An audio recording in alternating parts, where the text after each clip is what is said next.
Night டின்னருக்கு crispy வீட் veg பன்னீர் பன் role தான் பண்ணியிருக்கிறேன். இந்த ரெசிபி பிடிச்சிருந்தா கண்டிப்பாக ட்ரை பண்ணுங்கள். கடாயில் எண்ணெய் ஊற்றின பிறகு இஞ்சி பூண்டு பொடியாக நறுக்குனதையும் ஆட் பண்ணி அதோட வெங்காயம், கேரட், வேக வச்ச பொட்டேட்டோ, கேப்சிகம், கொரியாண்டர் எல்லாத்தையும் ஆட் பண்ணி அதோட உப்பு, சீரகத்தூள், மிளகாத்தூள், கொத்தமல்லி தூள், கரம் மசாலாவை ஆட் பண்ணி ஃபில்லிங்கை ரெடி பண்ணிக்கோங்க.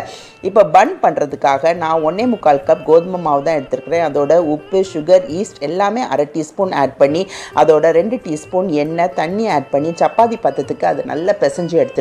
இப்போ ஸ்டஃபிங்க்கு வந்து நான் உள்ளுக்குள்ளே கொஞ்சம் பன்னீரையும் வச்சு ஸ்டஃபிங்கையும் ஆட் பண்ணி நான் க்ரீஸ் பண்ண ட்ரேயில் எல்லாத்தையும் அழகாக அடுக்கி வச்சிடுறேன். இதை 180 டிகிரிஸில் நம்ம அவனில் வைக்கணும். அதுக்கு முன்னாடி நம்ம ஒரு 15 மினிட்ஸ் நல்லா அதை கொஞ்சம் ரெஸ்ட் பண்ண வைக்கலாம். அப்போ இந்த மாவெல்லாம் உங்களுக்கு பொங்கி வரும்.